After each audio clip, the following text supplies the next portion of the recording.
Hello dear students, myself Manish Pandey. मैं आपको maths पढ़ाता हूँ, सीनियर फैकल्टी हूँ P P Sohani centre for excellence में। जैसा आप जानते हैं, लास्ट लेक्चर में मैं आपको फंक्शन पढ़ा रहा था और इस लेक्चर में मैं आपको फंक्शन के कुछ डोमेन रेंज के, पीरियड के, इसके क्वेश्चंस करवाने वाला हूँ। तभी अपन कुछ क्लासेस में सिर्फ क्वेश्चन ही करेंगे। तो आइए देखते हैं क्वेश्चन, राइट। तो डियर स्टूडेंट्स, अब मैं आपको आगे की क्लास में कुछ क्वेश्चंस करवाने वाला हूँ। क्वेश्चंस आप बहुत ध्यान से समझिएगा, क्योंकि क्वेश्चन जो मैं करवा रहा हूँ वो सिर्फ क्वेश्चंस नहीं है।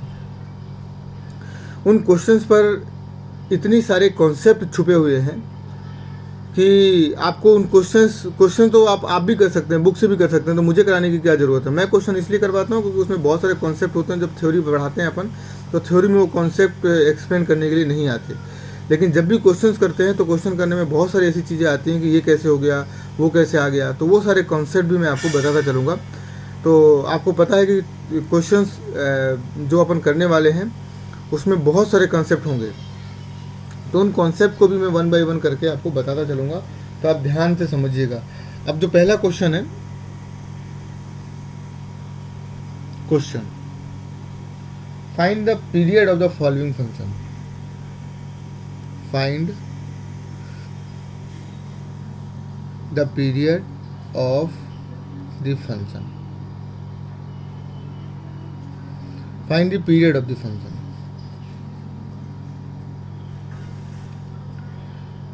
पहला है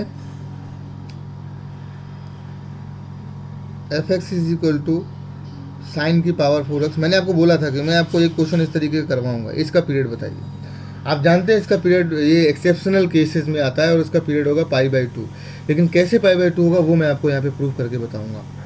दूसरा आपको पीरियड निकालना है F X is equal to a sin kx plus b cos kx, b cos kx। तो पहले वाले पार्ट को देखते हैं, सॉल्यूशन। मैंने आपको बोला कि आप जितने भी क्वेश्चन देखेंगे उन क्वेश्चंस में आपको कॉन्सेप्ट कुछ ना कुछ मिलेगा। पहले तो आप ये समझिए कि कभी भी आप पीरियड बता रहे हो, आपको पता है कि यहाँ पर साइन होता तो इसका जो पीरियड साइन होता, साइन की पावर 4 नहीं होता, तो साइन का पीरियड हो जाता है 2π, कॉस का पीरियड भी हो जाता है 2π। लेकिन एक बात मैंने आपको बताई थी, आप उस प्रॉपर्टी पर दोबारा से जाइए, प्रॉपर्टी को दोबारा से प्लीज़ देखिएगा। प्लीज़ सभी लोग प्रॉपर्टी को देखिएगा। सबसे पहले तो ये ध्यान रखना कि जब तक पावर है तब तक अपन पीरियड इसका नहीं बता पाएंगे। पहले पावर को रिड्यूस करो। तो अपन ने एक फॉर्मूला पढ़ा है a² प्लस b² का होल स्क्वायर यदि आपको निकालना हो तो ये होता है a की पावर 4 प्लस b की power 4 plus 2 times of a² b²। तो इसको लिखेंगे तो कैसे लिखेंगे, sine square x plus cos square x का होल स्क्वायर। मतलब मुझे a की पावर 4 प्लस b की पावर 4 यहाँ से निकालना है, तो मैं इसको लिख सकता हूँ a² प्लस b² का होल स्क्वायर। इसको इधर ले आइए, माइनस 2a² और b²। ये हो जाएगा -2 साइन स्क्वायर x और कॉस स्क्वायर x। तो ऑब्वियसली ये तो 1 हो गया। इसमें यदि आप 2 का मल्टीप्लाई और 2 का डिवाइड कर दें तो ऊपर 4 हो जाएगा। उस 4 को मैं ऐसे लिख सकता हूँ 2 साइन x कॉस x का होल स्क्वायर। तो ये हो गया 1 - 1/2 और ये हो गया साइन 2x का स्क्वायर यानी साइन स्क्वायर। अभी भी देखिए पावर इसकी 2 है, अभी भी पावर इसकी कम नहीं हुई है, पावर 2 है। पावर जब तक हट नहीं जाएगी तब तक आप इसका पीरियड नहीं बता सकते। पावर यहाँ पर नहीं होनी चाहिए, ये बहुत ज़रूरी है। तो अपन एक फॉर्मूला पढ़ा था cos 2x का फॉर्मूला होता है 1 - 2 साइन स्क्वायर x। तो मैं यहाँ से यदि 2 साइन स्क्वायर x की वैल्यू निकाल लूँ तो 2 साइन स्क्वायर x की वैल्यू होगी यहाँ पर 1 - cos 2x। और इस 2 को भी यहाँ से हटा दो तो ये 2 इधर चला जाएगा। लेकिन मेरे पास क्या है, साइन स्क्वायर 2x है, तो यहाँ पर 2x आएगा तो यहाँ पे 4x हो जाएगा। तो ये हो जाएगा 1/2 और ये हो जाएगा 1 - cos 4x अपॉन में 2। तो 1 इसको अंदर भेजेंगे तो -1/4 और माइनस प्लस 1/4 cos की पावर 4x ये हो जाएगा। इसको आगे सॉल्व करेंगे तो 3/4 प्लस 1/4 cos 4x। अब आपको पीरियड बताना है। तो मैंने आपको पीरियड का फॉर्मूला बताया था कि cos का पीरियड क्या होता है 2 अपॉन में coefficient of x, coefficient of x. अब इससे कोई मतलब नहीं है, इससे कोई मतलब नहीं, लेकिन x का जो कोफिशिएंट है उससे मतलब है। तो 2 अपॉन में 4, तो ये हो गया π/2। तो पीरियड आ गया इसका π/2, पीरियड आ गया इसका π/2। कॉस का पीरियड अपॉन में जो भी x का कोफिशिएंट हो वो, x का कोफिशिएंट क्या था 4, तो x का कोफिशिएंट 4 लिख दिया, ये आ गया। मैंने आपको बोला था किसी भी फंक्शन में कुछ प्लस हो, मैंने सारे एग्जांपल देके एक एक एग्जांपल देके सारी प्रॉपर्टी समझाई है, इसलिए मेरी आपसे रिक्वेस्ट है एक बार प्रॉपर्टी फिर से देख लीजिए, क्योंकि क्वेश्चन करने से पहले ऑब्वियसली आपको प्रॉपर्टी देख लेनी चाहिए। वैसे आपको रिवाइज हो रही होगी पर फिर भी प्रॉपर्टी देख लीजिए। मैंने बताया था किसी फंक्शन में कुछ जोड़ दिया जाए, कुछ मल्टीप्लाई कर दिया जाए, कुछ डिवाइड कर दिया जाए, कोई फर्क नहीं पड़ता, फर्क पड़ता है एक्स के कोफिशिएंट से। तो एक्स के कोफिशिएंट का डिवाइड कर दिया जाता है। यहाँ मान लीजिए cos 2x होता तो 2π/2 कर देता हूँ, लेकिन यहाँ पे 4x है तो 2π/4 कर दिया। दूसरा क्वेश्चन है इसका, दूसरा क्वेश्चन है fx is equal to a sin kx plus b cos kx। मान लीजिए ये पहला इसका पीरियड t1 है और इसका पीरियड t2 है। तो t1 क्या आएगा आप बताओ इसका, क्योंकि इसका जो पीरियड आएगा वो क्या आएगा 2 और कोफिशिएंट क्या है x का कोफिशिएंट k, तो इसका पीरियड हो गया k। और t2 क्या हो जाएगा, इसका पीरियड होता है 2 और इसका कोफिशिएंट क्या है k। ऑब्वियसली a और b से कोई फर्क नहीं पड़ेगा, जो बाहर मल्टीप्लाई है, बाहर कुछ डिवाइड है, बाहर कुछ प्लस नंबर प्लस है, उससे फर्क नहीं पड़ता। तो मैंने t1 निकाल लिया, t2 निकाल लिया। अब मुझे क्या चाहिए, LCM of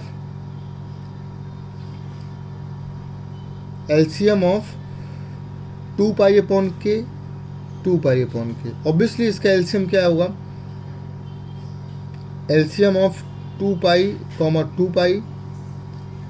upon HCF of k, तो k और k में हाईएस्ट कॉमन क्या आएगा, k आएगा, और 2π का जो पाई आएगा वो एलसीएम आएगा वो 2π आएगा। तो इसका पीरियड हो गया 2π। आई होप आप समझ गए, आपको समझ आ गया होगा, ये कोई प्रॉब्लम इसमें है नहीं।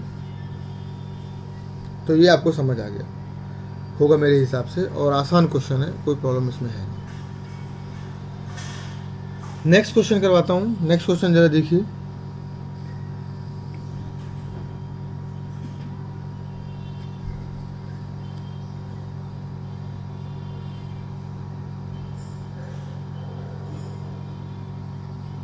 इफ, मैंने बोला क्वेश्चन में ही कॉन्सेप्ट है, if fx is equal to sin 2nπ upon में 1 प्लस cos स्क्वायर nx, जहाँ पर n belongs to natural number, has π/6 as it's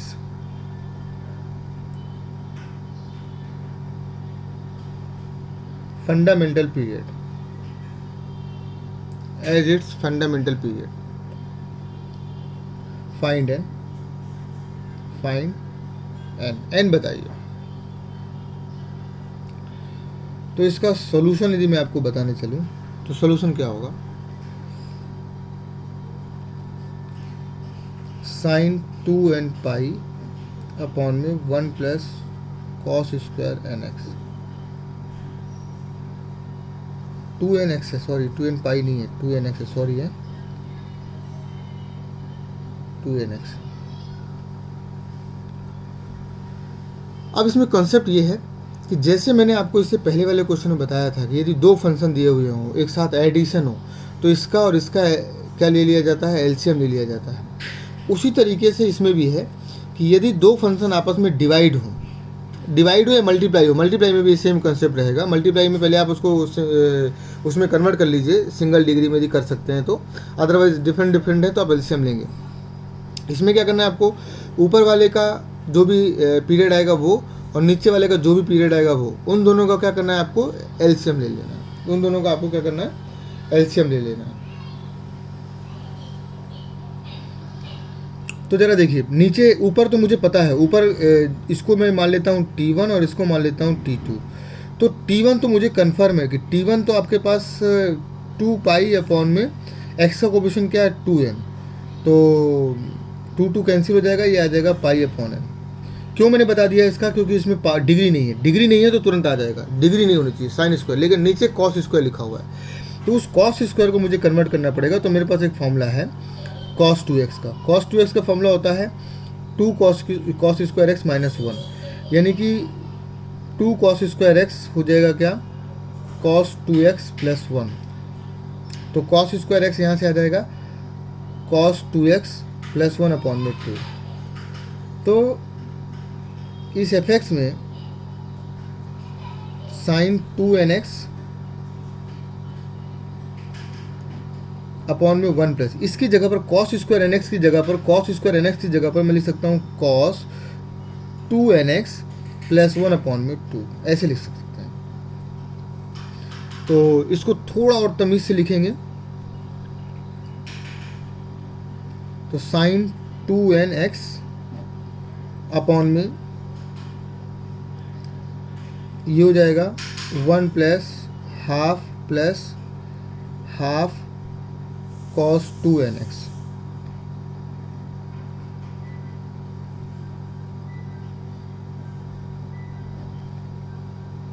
three by 2 plus half cos 2nx। आप खुद बताइए कि नीचे का T2 का पीरियड क्या होगा। यहाँ से आपको पता चल रहा होगा कि T2 का जो पीरियड होगा, T2 का भी पीरियड होगा 2 पाई, क्योंकि कॉस का होता है 2 पाई। इसके एडिशन होने से, इसके मल्टीप्लाई होने से कोई फर्क नहीं पड़ेगा, हमें एक्स के कोफिशिएंट से फर्क पड़ेगा।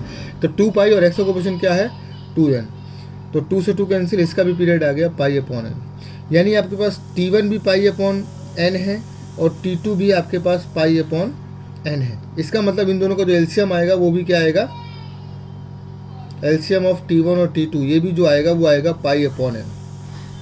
लेकिन आपके पास जो इसका पीरियड दिया हुआ था पाई अपॉन n, वो दिया हुआ है पाई बाई 6। आपके पास जो दिया हुआ है पाई अपॉन n, उन्होंने बोला कि इसका जो टाइम हमने अपने हिसाब से निकाला, तो हमारे हिसाब से इसका पीरियड आया पाई अपॉन n। ये देखिए पाई अपॉन n आया, लेकिन उन्होंने बोला कि इस क्वेश्चन का जो पीरियड है वो पाई अपॉन 6 है, तो पाई से पाई कैंसिल, n की वैल्यू आ जाएगी 6। इससे पता चला कि n की वैल्यू क्या आ जाएगी 6, n की वैल्यू आ जाएगी 6। क्यों, क्योंकि हमने जो पीरियड निकाला वो आया पाई अपॉन n, लेकिन इन्होंने बोला था कि इसका पीरियड है पाई अपॉन 6, तो पूछा था n बताइए, तो n क्या हो जाएगा 6। इसका मतलब n क्या रहा होगा 6 रहा होगा, क्योंकि हमारे हिसाब से तो पीरियड आ रहा है पाई अपॉन n। तो मेरे हिसाब से ये क्वेश्चन आपको बहुत अच्छे से समझ आ गया होगा, कोई प्रॉब्लम नहीं है इस क्वेश्चन में, आसान क्वेश्चन है। तो ये क्वेश्चन मैंने आपको बता दिया। इसके बाद और एक क्वेश्चन मैं आपको बता रहा हूँ, उस क्वेश्चन को भी ज़रा ध्यान से देखिएगा आप।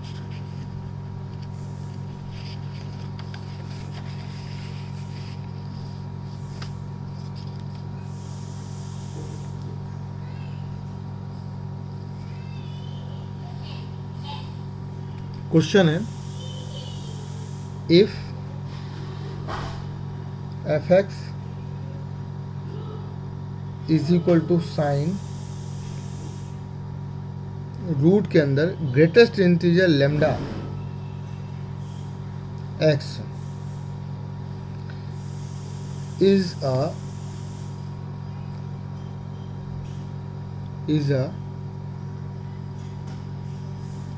periodic function, is a periodic function with period pi.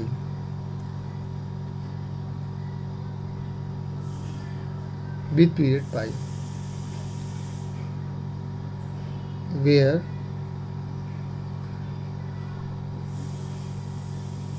denotes GIF। मैंने बोला था कि जब भी ये ब्रैकेट होगा तो ब्रैकेट ये आपका स्क्वायर ब्रैकेट तो नहीं है, कहीं ऐसा तो नहीं कि स्क्वायर ब्रैकेट लिखा हुआ हो। तो ये कन्फ्यूज़न दूर करने के लिए ये लोग जरूर बताएंगे कि ये जो ब्रैकेट है वो ब्रैकेट GIF को डिनोट करता है, ग्रेटेस्ट इंटीजर फंक्शन को डिनोट करता है, ग्रेटेस्ट इंटीजर फंक्शन को डिनोट करता है, ये जरूर ये लोग बताएंगे। denotes greatest integer function, find lambda. Lambda बताइए। तो आपके पास फंक्शन क्या है, साइन, ये स्क्वायर रूट सिर्फ यहाँ तक है, साइन, ये है फंक्शन। तो इसका पीरियड ऑब्वियसली क्या होगा, साइन का पीरियड 2 पाई होता है क्योंकि इसमें पावर तो है नहीं, तो इसका जो पीरियड आएगा वो आएगा 2 पाई अपॉन में एक्स का जो कोफिशिएंट है, एक्स का कोफिशिएंट क्या है, लैम्डा। एक्स का कोफिशिएंट क्या है, लैम्डा। ये पीरियड हो गया। लेकिन अकॉर्डिंग टू क्वेश्चन इसका जो पीरियड है वो पाई है, यानी 2 पाई अपॉन इसका जो पीरियड दिया हुआ है पाई दिया हुआ है अकॉर्डिंग टू क्वेश्चन। पाई से पाई कैंसिल, ये आ गया 2, तो स्क्वायरिंग बोथ साइड करेंगे तो आ जाएगा 4। ग्रेटेस्ट इंटीजर लेम्डा की वैल्यू आ गई 4, यानी लेम्डा क्या रहा होगा, इसका मतलब लेम्डा क्या रहा होगा, लेम्डा रहा होगा 4 से लेकर 5 तक। 5 को नहीं लेंगे, क्यों, क्योंकि मैंने बताया था ग्रेटेस्ट इंटीजर, देखो जरा 4 किसका आंसर होगा, 4 तब आंसर होगा यदि 4 पॉइंट, देखिए लेम्डा की वैल्यू यदि 4.1 है तो ग्रेटेस्ट इंटीजर 4 होगा, लेम्डा की वैल्यू 4.2 है तो ग्रेटेस्ट इंटीजर 4 होगा, लेम्डा की वैल्यू 4.5 है तो भी लेम्डा की वैल्यू यदि 4.5 है तो भी आंसर 4 होगा। यानी कि ये 4 कब कब आ सकता है, जब लेम्डा की वैल्यू 4 से लेकर 4.99 तक कुछ भी होगी, 4 से लेकर 4.999 तक कुछ भी होगी तो आंसर हमेशा 4 आएगा। यानी लेम्डा की वैल्यू क्या हो सकती है, 4 से लेकर 5 तक कुछ भी हो सकती है। 4 को ले सकते हैं लेकिन 5 को नहीं ले सकते, क्योंकि 5 पर लेम्डा की वैल्यू 5 पर आंसर 5 आएगा। तो 4.99 यदि मैं 4.9999 ले लूँ, लेम्डा की वैल्यू 4.999 ले लूँ तो भी उसका ग्रेटेस्ट इंटीजर 4 ही आएगा। यानी ग्रेटेस्ट इंटीजर 4 दिया हुआ है यहाँ पर ग्रेटेस्ट इंटीजर 4 दिया हुआ है। इसका मतलब ये हुआ कि लेम्डा की वैल्यू 4 से लेकर 5 तक कुछ भी हो सकती है, ये इसका मतलब है। तो ये मैंने आपको पीरियड के क्वेश्चन करवा दिए हैं। अब मैं आपको डोमेन और रेंज के क्वेश्चन करवाने वाला हूँ, और एक दो नहीं कई सारे क्वेश्चन करवाऊंगा, और इसमें सभी का यूज़ आ जाएगा। ग्रेटेस्ट इंटीजर फंक्शन है, ये सारे फंक्शन आपको यूज़ इसमें आएंगे, तो वो मैं आपको नेक्स्ट की क्लासेस में करवाऊंगा। तो आप लोग नेक्स्ट क्लासेस में डोमेन और रेंज के क्वेश्चन करेंगे। तो आई रिक्वेस्ट कि आप लोग डोमेन और रेंज के जो मैंने थोड़े से क्वेश्चन करवाए थे पहले, उनके एक बार कंसेप्ट देख लें। डोमेन और रेंज किस तरीके से डोमेन किस तरीके से निकालते वो मैंने आपको बताया था। रेंज तो मैं आपको यहाँ पर अभी बताऊँगा कि कैसे रेंज निकालते हैं। रेंज की मैंने वहाँ पर डिफिनेशन बताई थी, रेंज को बताया नहीं था कि रेंज कैसे निकालते हैं, पर अब मैं आपको बताऊँगा कि रेंज किस तरीके से निकालते हैं। ठीक है, तो आप लोग एक बार ज़रूर, मेरी रिक्वेस्ट है कि आप लोग एक बार क्लास कॉपी देखकर, क्लास कॉपी में आपने लिखा होगा, क्लास कॉपी में नहीं लिखा तो आप वो वाला वीडियो रिवाइंड करके देखिए जिसमें मैंने आपको डोमेन के क्वेश्चन कुछ करवाए थे। और ये पीरियड के क्वेश्चन देखने से पहले भी मैं रिक्वेस्ट करूँगा कि आप लोग पहले अपने वो देख लें, नोट्स देख लें, ठीक है ना, नोट्स में कहीं लिखा हुआ हो तो। ठीक है, तो आइए मिलते हैं नेक्स्ट क्लास में, और नेक्स्ट क्लास में अपन डिस्कस करेंगे डोमेन और रेंज के क्वेश्चन। राइट, डोमेन और रेंज के क्वेश्चन बहुत इंपॉर्टेंट है, जेईई में यदि पूछते हैं तो डोमेन और रेंज ही पूछते हैं। ठीक है, चलिए मिलते हैं नेक्स्ट क्लास में।